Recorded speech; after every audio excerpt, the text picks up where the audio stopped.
ó, que a gravação começar, vocês vão todos escrever presente aí no chat, tá? Vai ficar registrado, é uma segunda lista de chamada que fica para mim, né? Apesar da conferência, todo mundo escreve presente aí, porque vai gerar o arquivo para mim. E eu também vou fazer a apresentação aqui para vocês.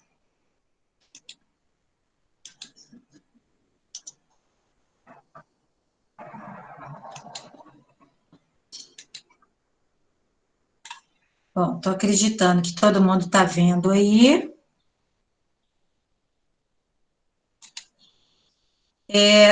Nós vamos tomar a história do Brasil voltando lá no período colonial que a gente já estava trabalhando.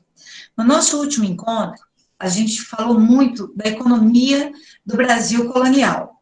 Né? Esse mapa aí, a gente chegou a projetar ele até em sala, né, falando daquele movimento, né, de uma ocupação lenta do território brasileiro, muito em função das atividades econômicas que estavam acontecendo naquele momento. Aqui, só para lembrar o destaque, né, nós temos a área verde, é uma exploração muito mais focada no período pré-colonial, que era o pau-brasil. Nesse período não tinha português fixando no nosso território, era aquela coisa mesmo do arrendamento, trabalhava com escambo com o índio, enchia o navio de pau-brasil, voltava, mas não deixava ali nada fixo, nada garantindo o domínio português. A partir de 1530, a gente viu a galera chegando na proposta das capitanias hereditárias, todos eles com a obrigação de produzir o açúcar. Então, a gente começa a ver ali os senhores de engenho. Todo mundo acabou ficando muito nesse litoral, lembrando da dificuldade que foi investir nessa economia, tudo saía do próprio bolso do capitão donatário, as pessoas que eles iam trazer, os escravos, a estrutura para criar a fazenda, o plantio. Então, a tendência foi ficar ali mesmo na área litorânea. Junto com o pessoal do engenho, né, o senhor de engenho, vieram as primeiras cabeças de gado. O gado não era um animal típico nosso, ele foi trazido pelos portugueses, mas se adaptou muito bem.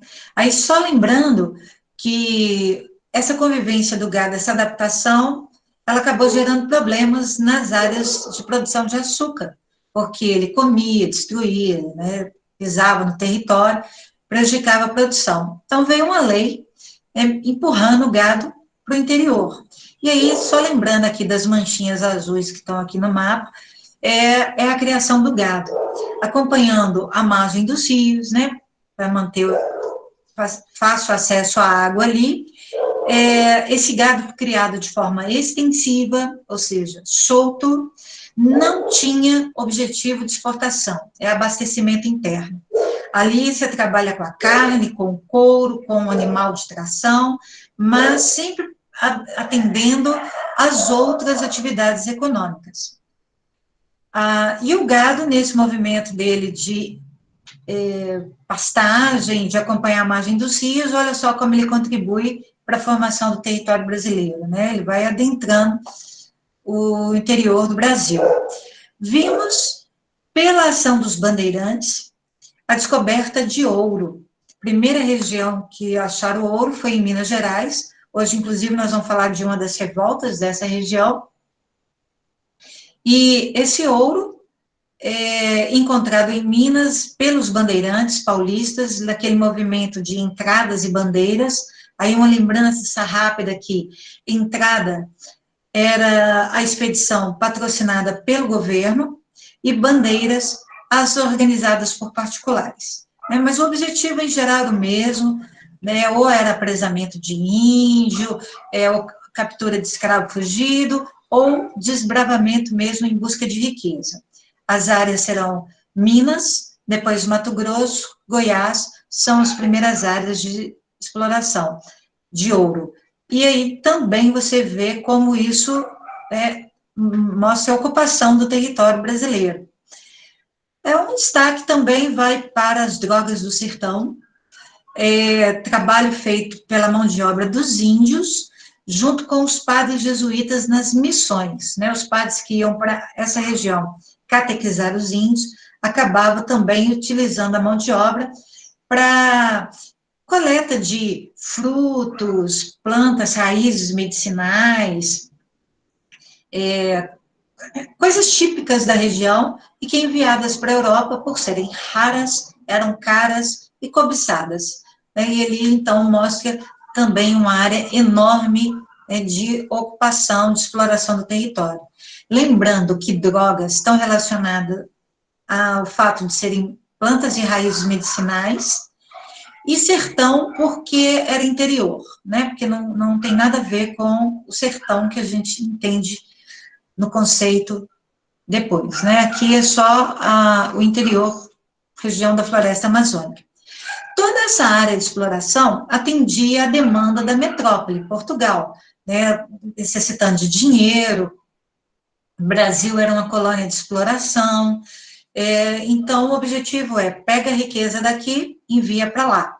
Mas, com o passar do tempo, a gente vai ver que os atritos começam, né? A tensão sobe, e por quê? Por causa dos altos impostos, do abuso de autoridade, da insensibilidade do governo português com os problemas que estavam sendo enfrentados pelos brasileiros, e nós vamos ver explodir revoltas em várias partes do Brasil. Basicamente, as revoltas acontecem a partir da segunda metade do século XVII, tá? Até então, eles tinham lá aquela submissão, uma revolta muito pontuada, uma coisa bem fácil de ser reprimida. Agora, a partir da segunda metade do século XVII, a gente já vai ver movimentos mais consistentes. Nós estamos aí com um mapa destacando várias das revoltas que aconteceram nesse período. Aí, ó, Maranhão, a revolta de Beckman, depois nós vamos falar da Guerra dos Mascates, em Pernambuco, da Guerra dos Emboabas, em Minas Gerais, destacar Inconfidência Mineira, Conjuração Baiana, Revolução Pernambucana, Revolta do Filipe dos Santos, e o que a gente vai ter de comum entre as revoltas?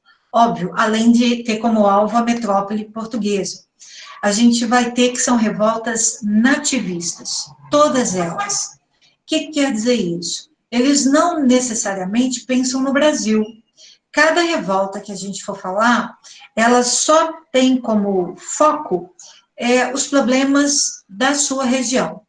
Até mesmo aquelas que nós vamos ter, que pretendiam separar, que é o caso da Conjuração Baiana e da Inconfidência Mineira, elas não enxergam o Brasil.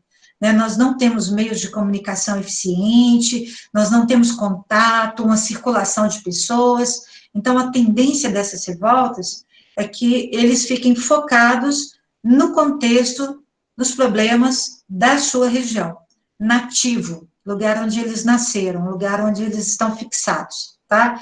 Então, serão revoltas, todas elas, nativistas e não nacionalistas. Não temos esse pensamento de nação, e nem éramos, né? Éramos colônia. E aí a gente destaca as revoltas, algumas não separatistas, que são as primeiras que vão acontecer, e duas separatistas. Né? Uma delas, inclusive, foi o nosso feriado de 21 de abril, né, que é a Inconfidência Mineira. Então, nós vamos conhecer um pouquinho o que levou esse povo a se revoltar, né? Deixando claro que eles só pensam nos seus problemas locais. Por isso, a gente começa com a revolta de Beckman, né, que é aquilo que a gente comentou. Segunda metade do século XVII, acontece no Maranhão, você está vendo aí, é o Manuel Beckman, o sobrenome dele é alemão, ele é filho de pai alemão, mãe portuguesa, e estava no Brasil. Ele é um dono de fazenda, mas toda a região está muito sofrida com a decadência da economia açucareira. Desde que expulsaram os holandeses do Brasil, né, 1654, perdeu muito, o açúcar perdeu o parceiro que transportava, perdeu investimentos que eram feitos junto aos senhores de engenho, e ainda ganhamos um concorrente muito poderoso, porque os holandeses, ao serem expulsos do Brasil, eles vão para as Antilhas produzir açúcar, e aí a concorrência acaba com nossa economia açucareira. Não que a gente pare de produzir o açúcar, tá? Não para. Mas é um açúcar que não tem mais destaque no mercado internacional. Ele decaiu. Então, gera falência, pobreza, e toda a região produtora de açúcar começa também a ficar em segundo plano. Até na hora das companhias de comércio trazerem produtos, trazerem escravos. E a região do Maranhão, por exemplo, ela estava sendo desabastecida da mão de obra de escravos, né, negro africano, que era vendido no mercado. E os senhores de engenho, sem dinheiro, sem oferta, né, desse produto importante, que é o escravo, começam a capturar índio para trabalhar nas suas fazendas. E eles vão entrar em atrito com os padres jesuítas da região, porque era proibido escravizar índio.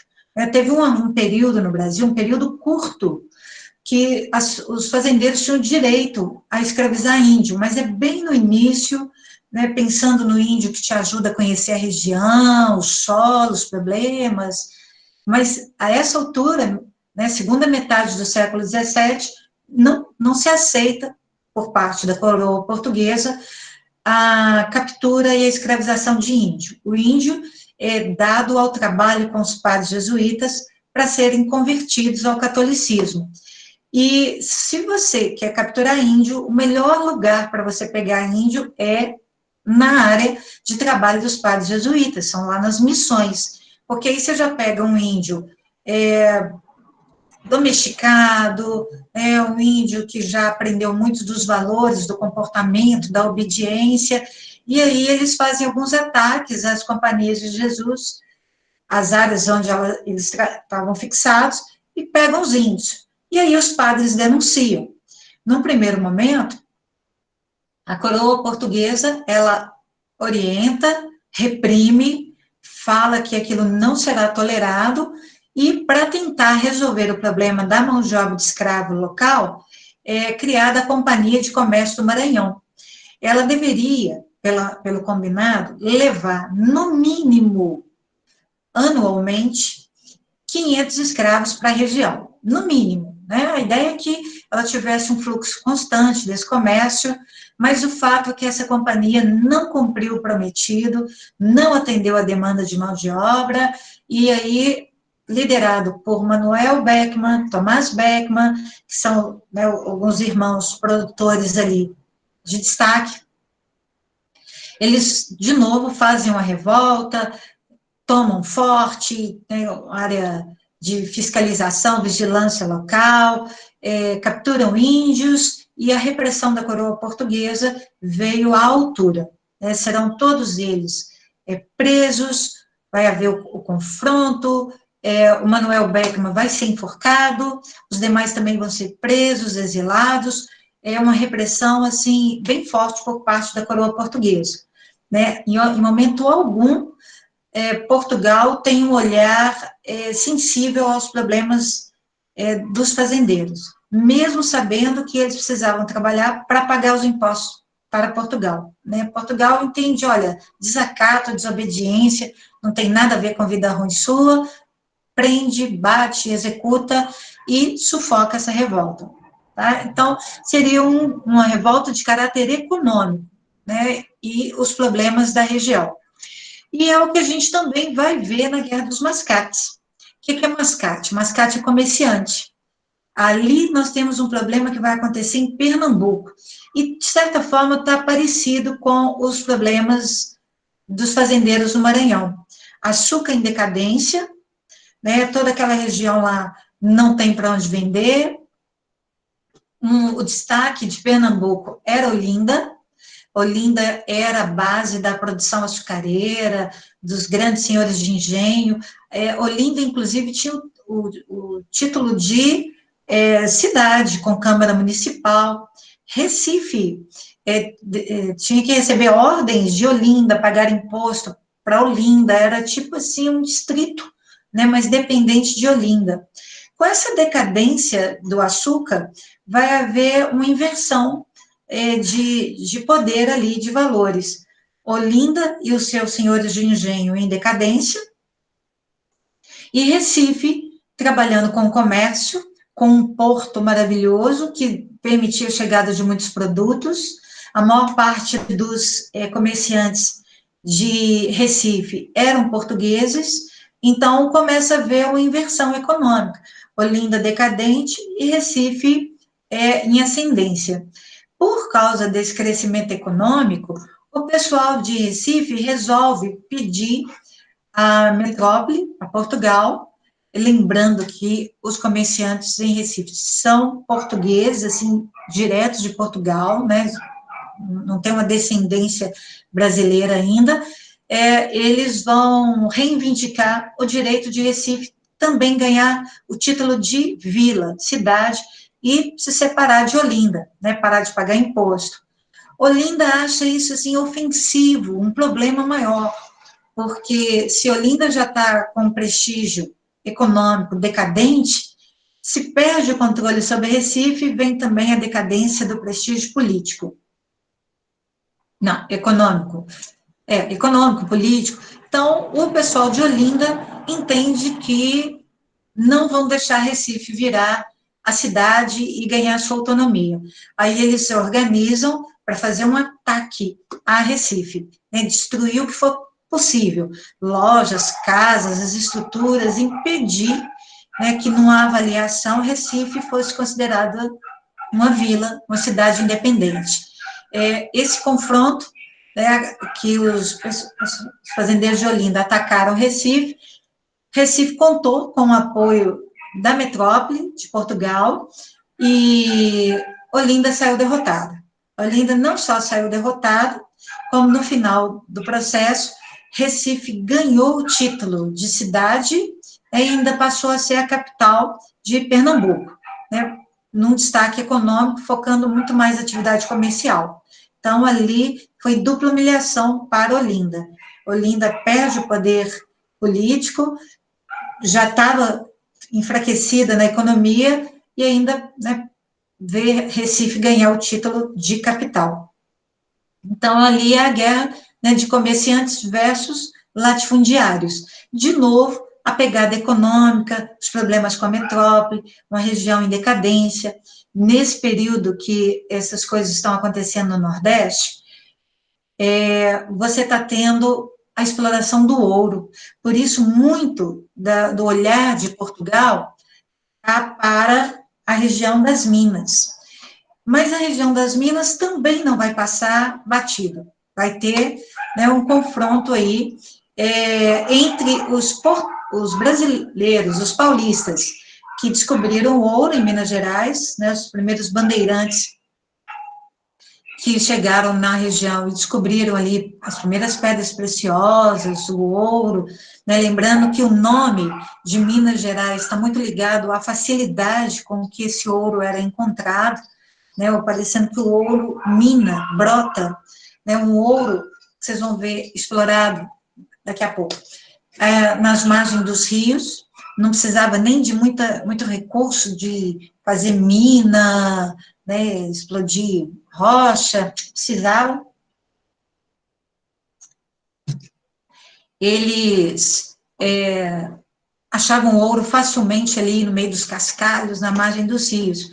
E os paulistas, por serem os primeiros a chegar, eles se entenderam donos da melhor parte, da melhor região, da área mais rica, e ali eles começam a sua exploração. Mas era impossível você achar ouro e não atrair pessoas de outras regiões, tanto de outras partes do próprio território brasileiro, né? O pessoal vai lançar mão da sorte ali, vamos embora para lá, o pessoal achou ouro, né? Também vou para lá. Quanto de portugueses que saíram de Portugal direto para a região mineradora, nessa expectativa de se tornar rico, achar uma pepita, né, e o sonho do Eldorado. E essas pessoas que vierem de fora tanto de outras regiões do Brasil quanto de Portugal, serão chamadas pelos bandeirantes paulistas de emboabas. Emboaba é uma palavra em tupi, língua indígena local, que significa ave de pernas emplumadas.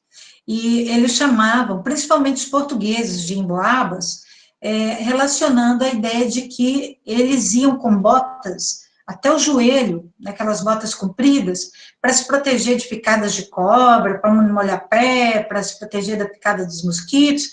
Então, por causa daquelas botas de cano longo, ganharam o apelido de emboabas, mas que para nós basta entender que são os forasteiros, né, principalmente os portugueses. E os portugueses, ao chegarem, eles não vão levar em conta que paulista chegou primeiro, que eles tinham direito disso ou daquilo. Os portugueses vão chegando, ocupando a região e ignorando a presença dos paulistas, que vai gerar, então, a guerra entre os bandeirantes paulistas e os emboabas, né, os forasteiros, os portugueses. Essa guerra, os paulistas acabaram sendo derrotados. Teve um episódio bem trágico chamado Capão da Traição, quando no fim da batalha os paulistas, vendo que não teriam mais recursos, eles resolveram se render. Aí os portugueses aceitaram a rendição, desde que eles entregassem todas as armas e ficassem, né, emparedados ali numa determinada área, e depois que todos tivessem entregado as armas ali, eles seriam liberados. E, na verdade, foram fuzilados, né, todos eles. Esse episódio, então, é o Capão da Traição. O que o governo português faz depois dessa guerra aí, né, sangrenta, essa coisa aí, bastante, né, agressiva? Portugal, então, resolve criar regras de ocupação. Os espaços na região mineradora para explorar passam a ser chamados de datas. Aí cada um vai ter uma data, né, de forma que o ouro encontrado naquela área é sua. Passou daquela área, já é do próximo.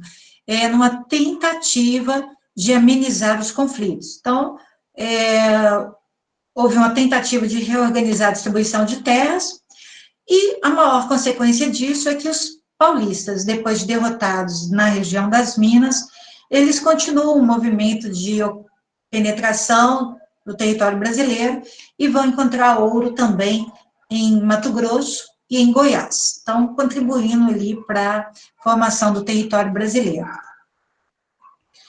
Chegamos agora a uma das rebeliões separatistas. São duas, e essa sempre levando um destaque maior, né? Nós vimos o 21 de abril como um feriado nacional. E eu vou contar a história da Inconfidência Mineira, e depois a gente vai falar dessa necessidade de tornar Tiradentes esse herói nacional. Bom, o que acontece com a região mineradora? Minas Gerais em especial. Os impostos, a vida nessa região era muito cara.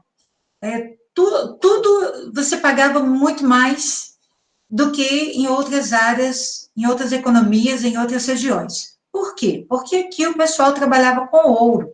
A maior parte das pessoas que vinham para a região das Minas não vem para plantar, não vem para criar um gado, eles vêm com foco no trabalho do ouro.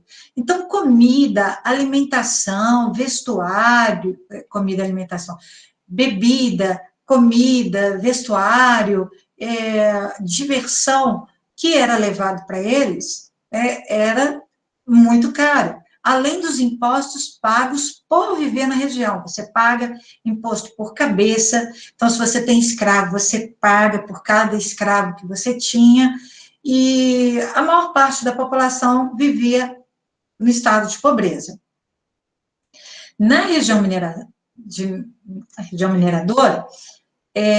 a exploração ficava por conta das casas de fundição. Qual que era o combinado? Todo o ouro achado deveria ser levado por cada minerador individualmente levado à casa de fundição, onde esse ouro seria derretido, porque o ouro ele é encontrado ou em pó ou em pedra. E esse ouro deveria ser levado à casa de fundição, onde ele seria derretido e transformado nessas barrinhas aqui que vocês estão vendo. Aqui, nessas, vão perceber aqui vários símbolos.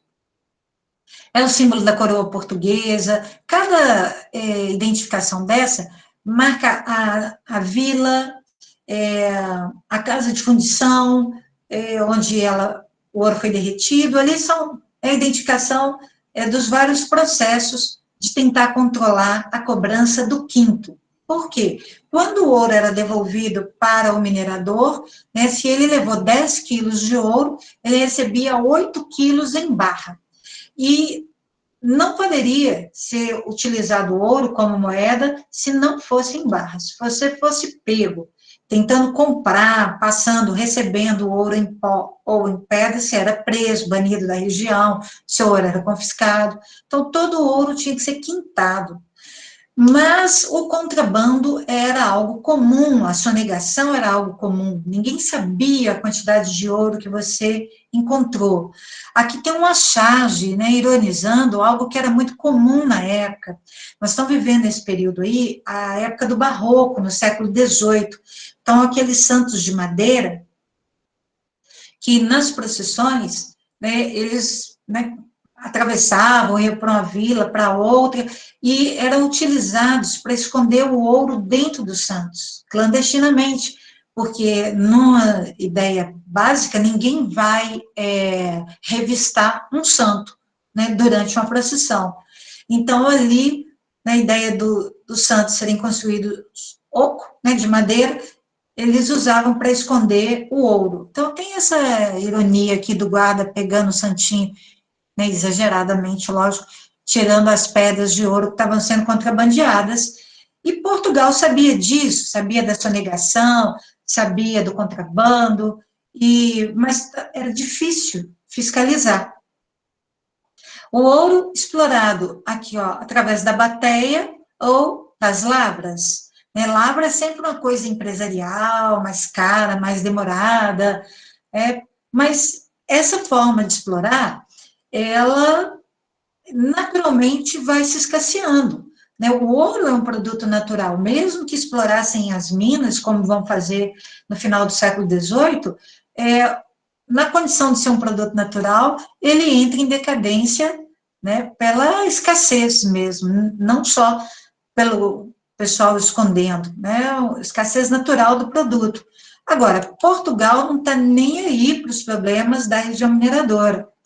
Nesse período, né, que o ouro está em decadência, Portugal tem uma profunda crise econômica, dívidas com a Inglaterra, né, teve a separação da Espanha, que custou a Portugal ali um gasto alto, o endividamento, e o primeiro-ministro de Portugal é o Marquês de Pombal, e ele vendo essa redução do ouro brasileiro que está indo para Portugal, ele estabelece, então, uma forma diferente de cobrar o imposto.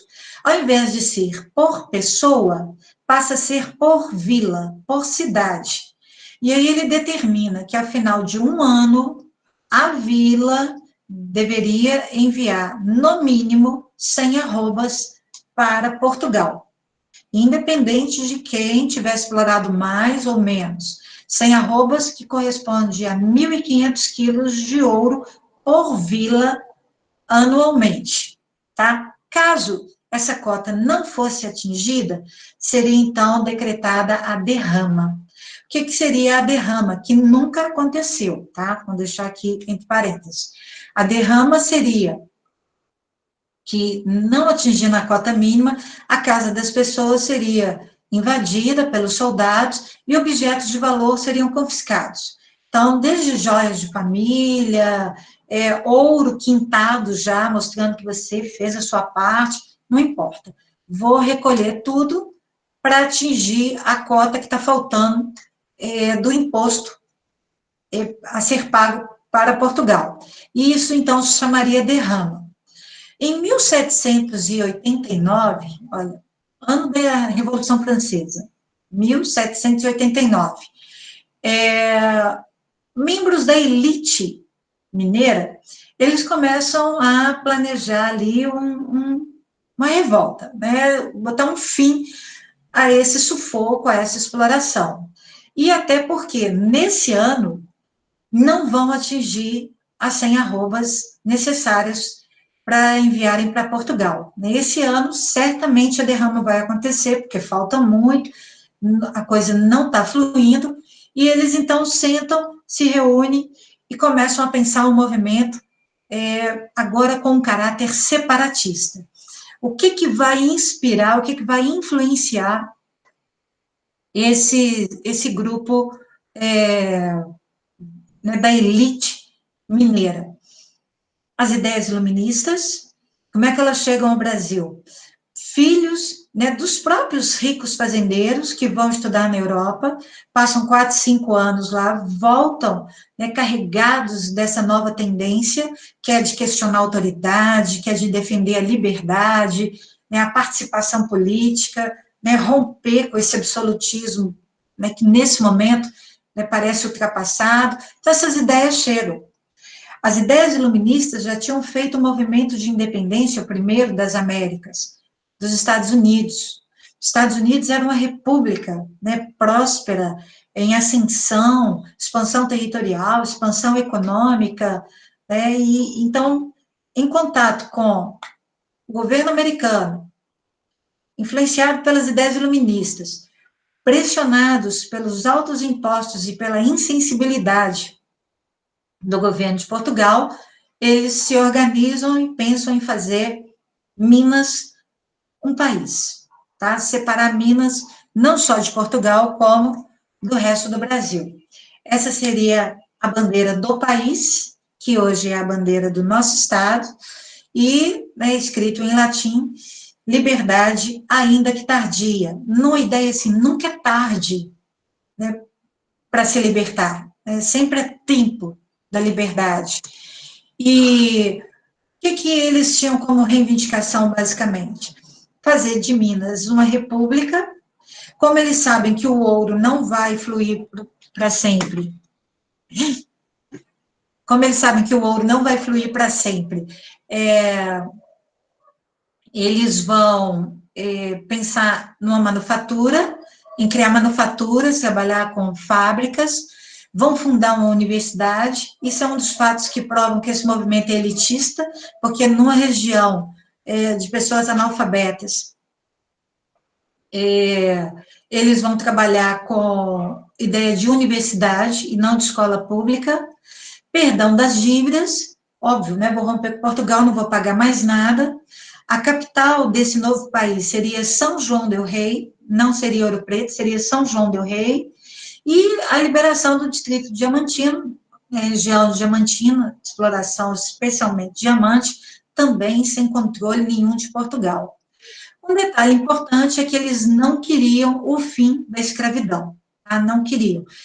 São basicamente pessoas ricas que têm escravo, e se esse assunto foi discutido nas reuniões, e tudo indica que foi, consensaram algo assim, não vamos propor isso agora, né, vamos trabalhar com nosso movimento de independência e depois a gente avalia se vai manter ou acabar com a escravidão. Então, num primeiro momento, não pretendem abolir nada.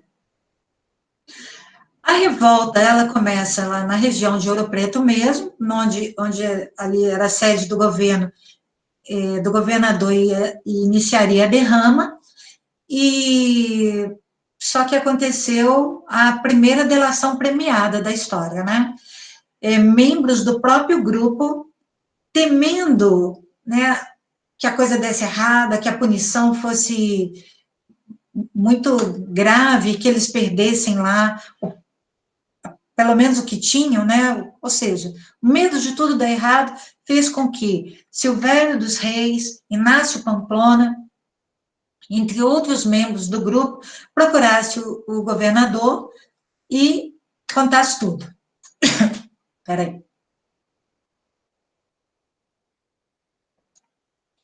contasse tudo, dando o nome de todos os envolvidos, o dia que ia acontecer, como, quando, onde, e aí o governador suspende a derrama e começa a prisão de todos os nomes delatados. Todos vão ser presos, né, e 34 pessoas vão ser julgadas pelo crime de lesa majestade, ou seja, né, de prejuízo ao governo real. 11 foram condenados à morte, mas, na verdade, só Tiradentes foi executado. Os demais foram exilados, foram banidos, a gente também fala degredados, para a África. E Tiradentes, ele vira meio que o bode expiatório ali, né, desse movimento. O que a gente avalia desse movimento, antes de mostrar as imagens aí do final do processo? Que é um movimento de elite, que a base da causa aí do movimento é a questão econômica, são os altos impostos, né, a influência das ideias iluministas, isso tudo leva a esse desejo de separação. Tiradentes, a época em que ele era um alferes, aí não falei do Tiradentes, né, Joaquim José da Silva Xavier, ele era um sargento da Polícia Militar, um alferes, ou seja, um dos membros sem recursos do grupo, por isso fica até mais fácil condená-lo à morte. E aqui cenas do julgamento, né, quadros que tratam ali do momento até em que ele vai ser executado, aqui ele recebendo o manto, né, até a corda que ele vai ser pendurado aqui, a bênção dos padres. Esse museu, hoje em Tiradentes, era a Câmara Municipal, a sede do governo, então, em cima, os políticos trabalhavam, embaixo você tinha também a área da prisão. Aqui a gente tem um pirulito lá na praça principal de Tiradentes, esse obelisco aqui, com Tiradentes representado aqui. Supostamente, quando decapitada, a cabeça de Tiradentes teria sido colocada aqui, mas foi roubada muito rapidamente. E uma cena, assim, bem já Tiradentes herói, romantizada, do esquartejamento, né? Claro que isso não é fato, existe aquela interpretação de que os membros do Tiradentes, eles formam aqui o mapa do Brasil, né? E quando é que Tiradentes vai se tornar um herói? Na República, porque nesse momento ele é condenado, morto, esquartejado, a casa dele é derrubada, terreno é salgado, ou seja, para ser esquecido. Os parentes dele mudam até de nome, de sobrenome, para não serem perseguidos. Agora, quando o Brasil vira república, percebe-se a necessidade de ter um herói, de ter uma referência, sabe, alguém que sirva de inspiração. E aí Tiradentes aparece como esse herói. E aí a imagem dele é resgatada, ele começa a ter uma semelhança na representação ali com Cristo, né? Aqui dá para a gente ver nessa outra imagem, aquela coisa assim, barbudo, cabeludo, mas é uma data criada diante da necessidade do brasileiro ter alguém a quem admirar. E por isso o feriado ele passa a ser nacional. E também vão omitir a ideia de que Tiradentes queria libertar Minas. Passam a defender a ideia de que Tiradentes queria a independência do Brasil. Essa coisa, né, do espírito heróico e assim por diante. Meninos, por causa do horário, a gente para no Tiradentes. No nosso próximo encontro, a gente fala da Conjuração Baiana. Tudo bem? Tranquilinho? Eu vou ter que dispensar vocês por causa da aula da segunda série. E vou agradecer a participação. A gente volta a se falar ali por WhatsApp e eu vou passando os detalhes para vocês.